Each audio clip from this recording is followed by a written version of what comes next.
میرے والد ماجد حضرت مولانا مفتی محمد شفیع صاحب رحمۃ اللہ علیہ، اللہ تعالیٰ ان کے درجات بلند فرمائے ہیں، انہی کا یہ سب فیض ہے جو آپ دارالعلوم کی شکل میں دیکھ رہے ہیں، انہی کی رات کی دعاؤں کا ثمرہ ہے، انہی کی اللہ تعالیٰ کی بارگاہ میں رونے اور اللہ تعالیٰ کی بارگاہ میں گڑ گڑانے کا ثمرہ ہے جو آپ دارالعلوم کی شکل میں دیکھ رہے ہیں، اور دارالعلوم کی شکل میں نہیں بلکہ معارف القرآن کی شکل میں، جواہر الفقہ کی شکل میں، فتاوی کی شکل میں اللہ تبارک و تعالیٰ نے ان کا فیض پھیلایا۔ انہوں سے میں نے براہ راست سنا، فرماتے تھے کہ میں جب رسول کریم سرور دو عالم صلی اللہ علیہ وسلم کے روضہ اقدس پر حاضر ہوتا ہوں تو مجھے لوگ تو چاہتے ہیں کہ جو روضہ اقدس کی جالی ہے اس سے جتنا قریب ہو کر سلام عرض کر سکیں کریں، لیکن مجھے ہمت نہیں پڑتی روضہ اقدس کے جالیوں کے قریب جانے کی ہمت نہیں پڑتی۔ اس واسطے میں پیچھے کھڑا ہو کر، ایک ستون ہے وہاں پر، میں نے ہمیشہ حضرت والد صاحب رحمۃ اللہ کو دیکھا کہ اس ستون کے پیچھے کھڑے ہو سلام عرض کرتے تھے، لوگ آگے ہوتے تھے اور وہ پیچھے کھڑے ہو کر سلام عرض کرتے تھے۔ تو فرمایا کہ ایک دن مجھے خیال آیا کہ تم کتنے محروم ہو کہ لوگ تو رسول کریم صلی اللہ علیہ وسلم کے اتنے قریب چلے جاتے ہیں، جالیوں تک چلے جاتے ہیں، اور تمہیں ہمت ہی نہیں پڑتی آگے بڑھنے کی، رسول کریم صلی اللہ علیہ وسلم کا اتنا قرب جو ممکن ہے وہ بھی حاصل نہیں ہو پاتا۔ یہ خیال آ رہا تھا دل میں، تو ایک آواز محسوس ہوئی کہ جیسے کوئی فرما رہے ہیں سرکار دو عالم کہ جو شخص ہماری سنتوں پر عمل کرتا ہے وہ ہم سے قریب ہے چاہے ہزاروں میل دور ہو، اور جو شخص ہماری سنتوں پر عمل نہیں کرتا وہ ہم سے دور ہے چاہے ہماری جالیوں سے چمٹا ہوا ہو۔ نہیں بلکہ یہ فرمایا کہ آواز یہ آئی، کہہ دو کہ جو ہماری سنت پر عمل کرتا ہے وہ ہم سے قریب ہے چاہے ہزاروں میل دور بیٹھا ہو، اور جو سنت پر عمل نہیں کرتا وہ ہم سے دور ہے چاہے ہماری جالیوں سے چمٹا ہوا ہو۔ چونکہ یہ فرمایا گیا تھا کہ کہہ دو، تو اس کا مطلب یہ تھا کہ آپ نے حکم دیا ہے کہ لوگوں تک یہ بات پہنچائی جائے۔ تو حضرت والد ماجد رحمۃ اللہ علیہ جلسوں میں، بیانات میں اس کو بیان کرتے تھے، لیکن اپنا نام نہیں لیتے تھے، کہتے تھے کہ ایک زائر کو روضہ اقدس پہنچنے کے بعد یہ آواز محسوس ہوئی کہ یہ کہا جا رہا ہے، تو یہ پیغام پہنچایا نبی کریم صلی اللہ علیہ وسلم کی طرف سے۔ اور حقیقت میں یہ پیغام، یہ تو ایک کہہ لو، اس کو کشف کہہ لو، یا اس کو غیبی آواز کہہ لو، یا دل میں القاء کہہ لو، جو بھی صورت ہو، لیکن خود رسول کریم سرور دو عالم صلی اللہ علیہ وسلم سے براہ راست سند صحیح، سند متصل کے ساتھ یہ بات ثابت ہے۔ تو وہی بات حضرت والد ماجد رحمۃ اللہ علیہ کے اوپر منکشف ہوئی ایک غیبی آواز کی شکل میں، اور حقیقت حال یہی ہے۔ اگر فرض کرو ایک آدمی پاکستان میں رہتا ہے، ساری زندگی کبھی اس کو روضہ اقدس جانے کا موقع نہیں ملا، اپنے وسائل نہیں تھے کہ جس کی وجہ سے وہ جن کی بنیاد پر جا سکے، نہیں گیا، لیکن سرکار دو عالم صلی اللہ علیہ وسلم کے سنت کے مطابق پوری زندگی گزاری، پوری زندگی رسول کریم صلی اللہ علیہ وسلم کی سنت کے مطابق گزاری، اپنے واجبات پورے ادا کیے، فرائض پورے ادا کیے، اور ہر شعبے زندگی میں رسول اللہ صلی اللہ علیہ وسلم کی سنت کو اپنایا، تو وہ یقیناً رسول کریم صلی اللہ علیہ وسلم سے اس شخص سے زیادہ قریب ہے جو ہر سال جا کر زیارت کرتا ہے اور نبی کریم صلی اللہ علیہ وسلم کی سنتوں پر عمل نہیں کرتا، اس سے زیادہ قریب ہے۔ آپ نے کیا فرمایا؟ انا وامرأۃ صفاء الخدین کہاتین یوم القیامہ، کہ میں اور ایسی عورت جس کے رخسار مرجھائے ہوئے ہوں فقر کی وجہ سے، فقر و فاقے کی وجہ سے، جس کے رخسار مرجھائے ہوئے ہوں، وہ قیامت کے دن میرے ساتھ اس طرح ہوں گی جیسے یہ دو انگلیاں۔ اور یہ فرمایا انا وکافل الیتیم کہاتین یوم القیامہ، میں اور کسی یتیم کی کفالت کرنے والا وہ میرے سے اتنا قریب ہوگا جتنا کہ یہ دو انگلیاں آپس میں ایک دوسرے سے قریب ہیں۔ تو رسول کریم صلی اللہ علیہ وسلم کے قرب کا دار و مدار در حقیقت آپ کی سنتوں کی اتباع میں ہے۔ اللہ تبارک و تعالیٰ اس کی توفیق عطا فرمائے ہمیں۔ تو ایک وقت تھا جب صحابہ کرام تھے رضی اللہ تعالیٰ عنہ اجمعین، نہ پکی مسجد تھی، نہ کوئی رنگ روغن تھا، ایک چھپر سا پڑا ہوا تھا، گھر بھی چھپر جیسے تھے۔ اس وقت صحابہ کرام اس مسجد میں نماز پڑھتے تھے، اور ایک آج ہے کہ زرق برق عمارتیں ہیں، تو اس زرق برق عمارتوں میں بھی نماز پڑھنے والے موجود ہیں، لیکن ان نمازیوں کے سجدے کچھ اور تھے اور آج نمازیوں کے سجدے کچھ اور ہیں۔ وہ اتباع سنت میں ڈھلے ہوئے تھے، سرکار دو عالم صلی اللہ علیہ وسلم کی سنت میں ڈھلے ہوئے تھے، اس وجہ سے وہ چھپر والی مسجد جس کے اندر رسول کریم صلی اللہ علیہ وسلم سجدے میں جاتے تو بارش کی پانی کے کیچڑ آپ کے پیشانی مبارک پر لگ جاتی، وہ اس میں جو نور تھا، اس میں جو برکت تھی، اس میں جو اللہ تعالیٰ کے ساتھ قرب تھا اور نبی کریم صلی اللہ علیہ وسلم کے ساتھ قرب تھا، وہ آج ان شاندار عمارتوں کے اندر موجود نہیں ہے۔ اقبال مرحوم نے کہا کہ میں ناخوش و بیزار ہوں مرمر کی سلوں سے، میں ناخوش و بیزار ہوں مرمر کی سلوں سے، میرے لیے مٹی کا حرم اور بنا دو۔ تو جب مٹی کا حرم ہوتا تھا اس وقت میں اس کے انوار و برکات کی کیا شان تھی، اور آج مرمر کی سلیں ہیں تو وہ بھی نہیں۔ بہرحال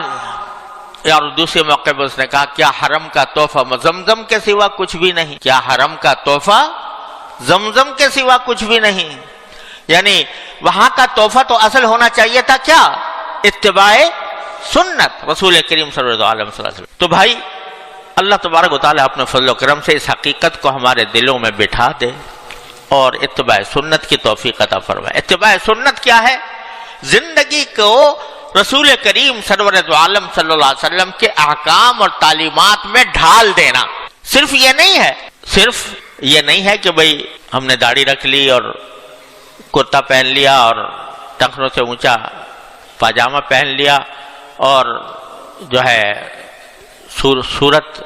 مسلمان کسی بنا لی۔ اللہ تعالیٰ کے فضل و کرم سے یہ بھی بڑی عظیم سنتیں ہیں، ان کی بھی کوئی ناقدری نہیں کرنی چاہیے، یہ بڑی عظیم سنتیں ہیں، لیکن سنتیں ان میں موقوف نہیں، اور سنتیں بھی ہیں، اخلاق کی سنتیں،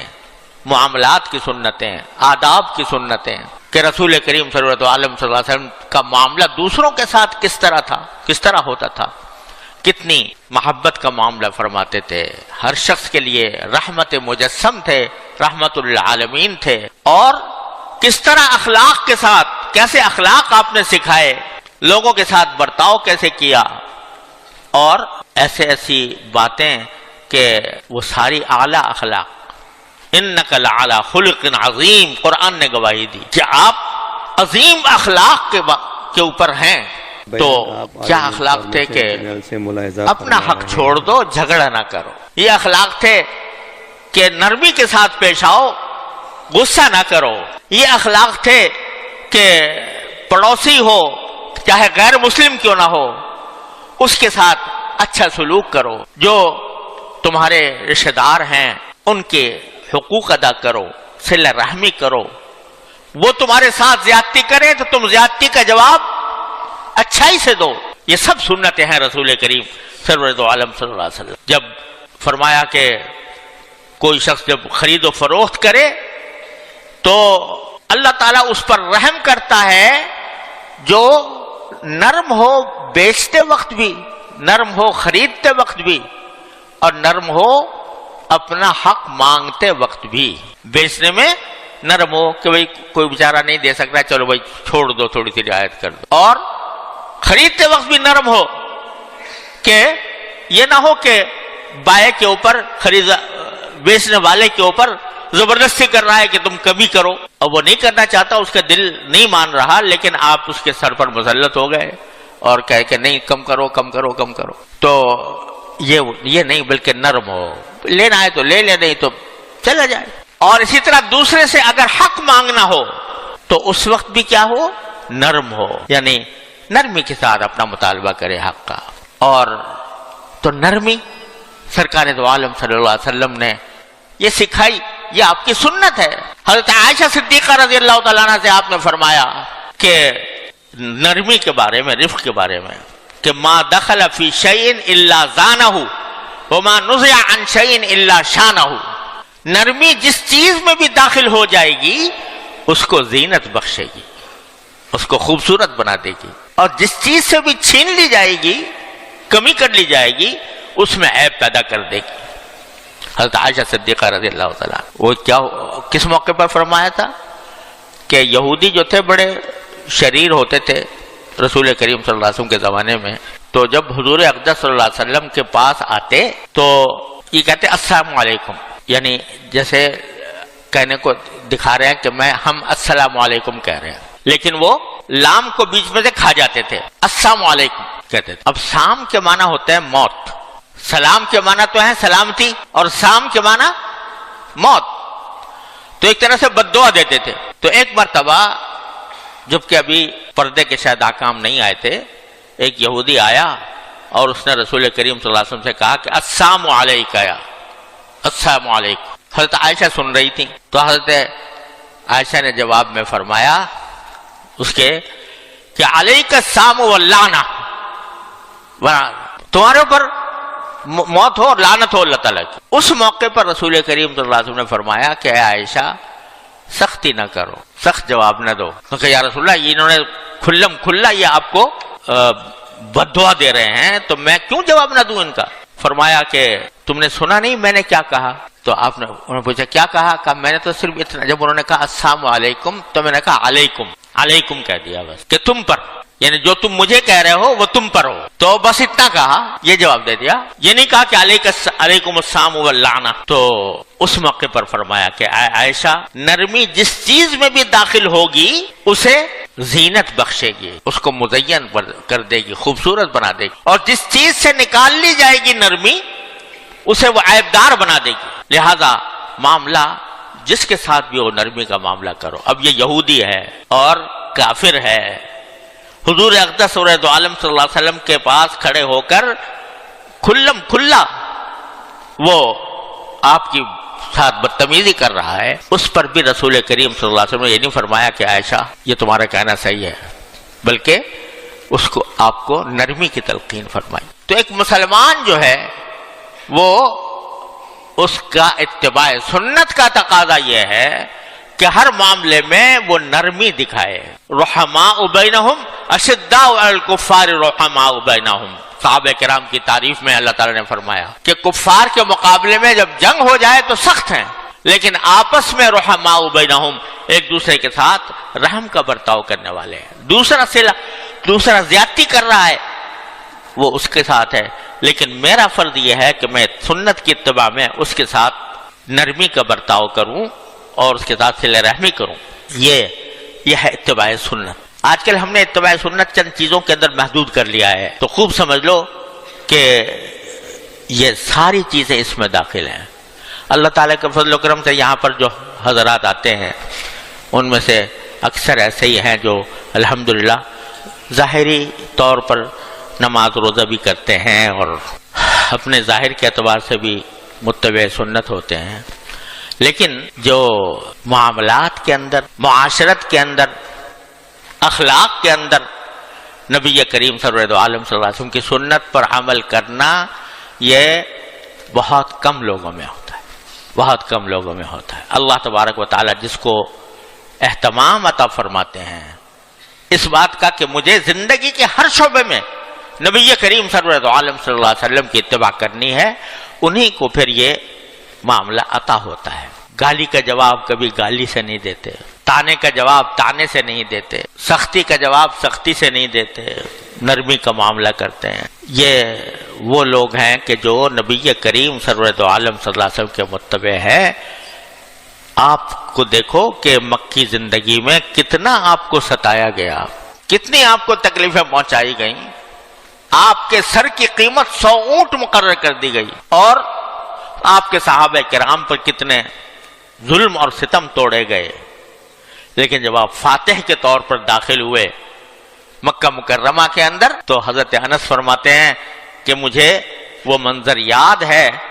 کہ رسول کریم صلی اللہ علیہ وسلم گھوڑے پر ناقہ پر سوار ہیں اور ناقہ پر سوار ہو کر حرم کی طرف تشریف لے جا رہے ہیں فاتح بن کر. کوئی اور ہوتا تو سینہ تنا ہوا ہوتا, گردن اکڑی ہوئی ہوتی, لیکن سرکار دو عالم صلی اللہ علیہ وسلم نے اپنا سر مبارک جھکایا ہوا ہے, اور یہاں تک کہ سینہ مبارک کے ساتھ تھوڑی لگ رہی ہے, اور آپ کے آنکھ میں آنسو ہیں, اور زبان مبارک پر یہ آیات ہے کہ انا فتحنا لک فتحا مبینا, اور اعلان ہے, عام اعلان ہے.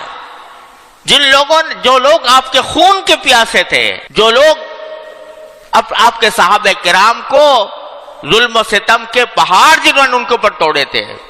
ان سب کے بارے میں نام لے لے کر اعلان کرتے ہیں. من دخل دار ابی سفیان فہو آمن, جو ابی سفیان کے گھر میں داخل ہو جائے گا اسے امن, جو ہتھیار ڈال دے گا اسے امن ہے, جو مسجد حرام میں داخل ہو جائے گا اسے امن ہے. اور جب سب جمع ہو گئے, وہی لوگ,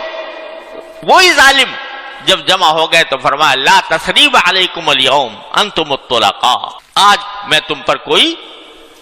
ملامت نہیں کروں گا اور تم سب آزاد ہو. سب کو آزادی کا پروانہ عطا فرمایا. تو یہ بھی رسول کریم سرور عالم صلی اللہ علیہ وسلم کی سنت. تو میرے بھائیوں اور بہنوں, اپنے طرز زندگی کے اندر, اپنے معاملات کے اندر, دوسروں کے ساتھ برتاؤ کے معاملے میں نبی کریم صلی اللہ علیہ وسلم کی سنتوں کو اپنانے کی ضرورت ہے. نرمی ہو, حلم ہو, بردباری ہو, تکبر نہ ہو, تواضع ہو,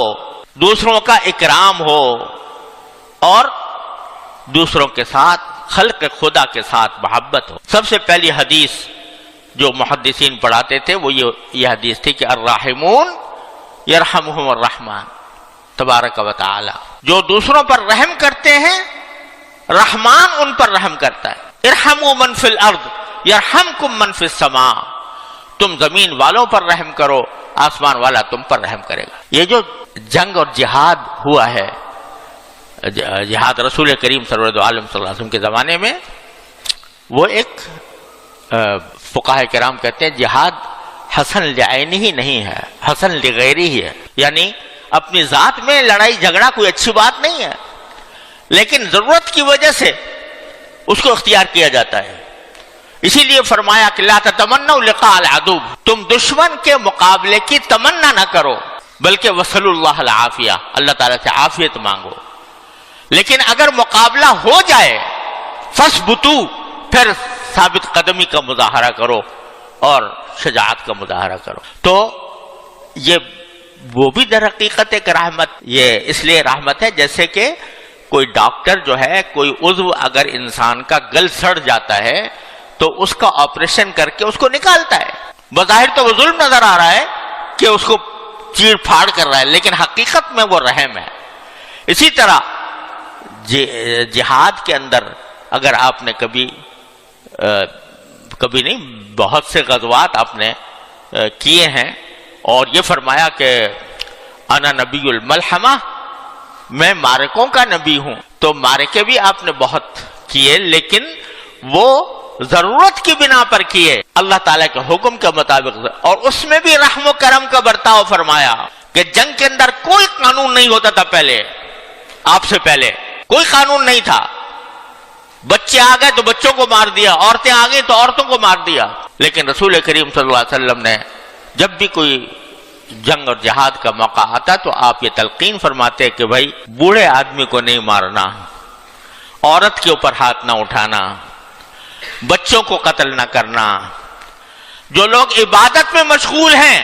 یعنی کافر اپنے کفر کے مطابق عبادت کر رہا ہے, فرض کرو کہ عیسائی ہے اپنے چرچ میں بیٹھا ہے عبادت کر رہا ہے, اس کو قتل نہ کرنا. یہ ہدایات نبی کریم صلی اللہ علیہ وسلم سے ہر جہاد کے موقع پر آپ نے دی ہیں. جنگ پہلے زمانے میں تو ایک جنگل کا قانون تھا, جنگ کے اندر سب کچھ روا تھا, لیکن رسول کریم صلی اللہ علیہ وسلم جنگ کے باقاعدہ قواعد بنائے کہ ان قاعدوں کے مطابق جنگ کی جا سکتی ہے, اس کے خلاف نہیں. لوگوں نے اس کے اوپر کتابیں لکھی ہیں. امام محمد رحمۃ اللہ علیہ کے سیر الکبیر اسی موضوع پر ہے, آپ کی ہدایات کے مطابق کس طرح جنگ لڑی جاتی ہے. اگر کسی کو قتل کرنا ہے تو مسلح کرنے کو منع فرمایا, ہاتھ پاؤں کاٹنے کو منع فرمایا, اور اسی طریقے سے فرمایا کہ اذا قتلتم فاحسنوا القتلہ، جب مارنا ہی ہو جائے کسی کو تو جتنی آسانی سے مار سکو اس طرح مارو۔ تو ساری یہ باتیں جو ہیں رحم و کرم کا معاملہ، نبی کریم سرور عالم صلی اللہ علیہ وسلم کا، حلم کا، بردباری کا، جھگڑوں سے بچنے کا، یہ سب سنتیں ہیں نبی کریم سرور عالم صلی اللہ علیہ وسلم کی۔ تو ان کو سب کو اپنانے کی ضرورت ہے۔ وہ اپنائیں گے تو انشاءاللہ جتنا اپنائیں گے اتنا رسول کریم سرور عالم صلی اللہ علیہ وسلم کے ساتھ قرب حاصل ہوگا، اور آپ کے قرب کا مطلب ہے اللہ تعالیٰ کا قرب، اللہ تعالیٰ کے ساتھ تعلق مضبوط ہوگا۔ تو بھائیوں اور بہنوں، فکر اس کی کرنی چاہیے کہ ہماری زندگی اتباع سنت کے سانچے میں ڈھلے، ہمارے زندگی کے اندر جو غلطیاں ہیں ان کا جائزہ لینا چاہیے، جو سنت کے خلاف جو کام ہو رہے ہیں ان کا جائزہ لینا چاہیے۔ ہر شخص اپنے گریبان میں منہ ڈال کر دیکھے کہ آیا میں نماز صحیح پڑھ رہا ہوں، جماعت کے ساتھ ادا کرتا ہوں یا نہیں۔ اگر نماز میں گڑبڑ ہے یا وہ جماعت کے ساتھ نہیں پڑھتا کوئی شخص، تو اس کے معنی یہ کہ جو سب سے بڑا ستون ہے نماز، سب سے بڑا جو دین کا ستون ہے، اس کو اس نے گرا دیا یا اس میں دراڑ ڈال دی۔ گھر میں نماز پڑھنا یہ ادائے قاصر ہے، ادھوری نماز ہے وہ جو گھر میں پڑھی جائے، اور ایک مردوں کے لیے، اور مرد جو ہیں ان کے وہ دیکھیں کہ نماز میں صحیح جماعت کے ساتھ پڑھ رہا ہوں یا نہیں پڑھ رہا ہوں۔ اگر جماعت نہیں کر رہا ہے، جماعت میں شریک نہیں ہو رہا ہے، آج سے عہد کرے کہ ایسا کرنا ہے، اور اپنے نماز کے اندر جتنا خشوع پیدا کرنا چاہیے اس کی کوشش کرے کہ خشوع کے ساتھ۔ یہ نہ ہو کہ چل میں آیا اور گڑ گڑ کر کے سب نماز پوری کر لی۔ جو طریقہ ہوتا ہے سنت کا طریقہ، اس طرح نماز پڑھے۔ میرا بھی ایک چھوٹا سا رسالہ ہے، نماز سنت کے مطابق پڑھیے، چھوٹا سا رسالہ ہے، اس میں جو غلطیاں ہوتی ہیں نماز کے اندر ان کو بتایا ہے۔ وہ ہر مسلمان کو پڑھنا چاہیے اور اس کے اوپر عمل کرنا چاہیے۔ اسی طرح آدمی یہ دیکھے کہ بھئی میں جب خرید و فروخت کرتا ہوں، بازار میں جاتا ہوں، یا بیچنے کے لیے یا خریدنے کے لیے، تو رسول کریم سرور عالم صلی اللہ علیہ وسلم کے مطابق کرتا ہوں یا آپ کے خلاف کرتا ہوں۔ ایک مرتبہ رسول کریم سرور عالم صلی اللہ علیہ وسلم نے کسی سے اونٹ قرض لیے تھے، اونٹ ادھار پر لیے تھے۔ تو جب اس کی ادائیگی کا وقت آیا تو آ کر رسول کریم صلی اللہ علیہ وسلم پر یعنی غصہ ہونے لگا کہ تم اب وقت آ گیا، ابھی تک تم نے ادا نہیں کیے، بہت شور مچانے لگا۔ بظاہر کوئی یہودی ہوگا تو شور مچانے لگا۔ تو رسول کریم صلی اللہ علیہ وسلم کے صحابہ کہاں برداشت کر سکتے تھے کہ رسول کریم صلی اللہ علیہ وسلم کے اوپر کوئی شخص اس طرح بد کلامی کرے۔ تو صحابہ کرام نے ارادہ کیا اس کی طرف دوڑے کہ یہ کیا حرکت کر رہا ہے، اس کو سزا دینی چاہیے۔ تو آپ نے فرمایا دعوہ فإن لصاحب الحق مقالہ، چھوڑ دو اس کو، کچھ زیادہ سختی نہ کرو، کیونکہ یہ صاحب حق ہے، یعنی حق ہے اس کا میرے اوپر۔ تو حق جس کا ہو وہ دوسرے سے اگر کچھ کہہ رہا ہے تو اس کو کچھ کہنے کا حق دے دو، اور پھر جتنا اس کا حق واجب تھا اس سے زیادہ دے دیا۔ اب اگر کوئی شخص آ کے آپ سے مانگ رہا ہے اور بھئی آپ نے کوئی دیر نہیں کی، آپ نے کوئی انکار نہیں کیا اور آ کر مانگنا شروع کر دیا اور بدتمیزی کے ساتھ، تو آدمی کو ویسے غصہ آئے گا کہ بھئی میں نے کب کہا کہ میں نہیں دوں گا، تمہیں دوں گا، لیکن تم نے خامخواہ غصہ کرنا شروع کر دیا۔ لیکن رسول کریم صلی اللہ علیہ وسلم نے فرمایا ان لصاحب الحق مقالا، یہ کہہ رہا ہے تو کہنے دو اس کو، اور معاملہ نرمی کا معاملہ کرو، اور پھر جتنا حق تھا اس سے زیادہ دے دی۔ تو یہ ساری سنتیں ہیں نبی کریم صلی اللہ علیہ وسلم۔ یہ کتاب جو ایک دم میں نے شروع کی تھی اسوہ رسول اکرم صلی اللہ علیہ وسلم، تو اس میں ہمارے حضرت نے یہ ساری سنتیں جمع کی ہیں۔ آپ کا تحمل کیسا تھا، آپ کا عفو درگزر کیسا تھا، آپ کا کہ معاملات دوسروں کے ساتھ کیسے تھے، تو اس کو پڑھنا چاہیے اور پڑھ کر اپنا جائزہ لینا چاہیے۔ کہاں کہاں میں نبی کریم صلی اللہ علیہ وسلم کی سنت کی خلاف ورزی کر رہا ہوں، اس کا جائزہ لے کر اور پھر اپنی اصلاح کی فکر میں لگ جانا چاہیے۔ یہ ہم جو مجلس یہاں پر کرتے ہیں یہ محض تقریر کرنے اور بیان کرنے اور سننے کے لیے نہیں ہے، ہم سب کو اصلاح کی ضرورت ہے۔ ہم میں سے کوئی بھی ایسا نہیں ہے جس کو اپنی اصلاح کی ضرورت نہ ہو۔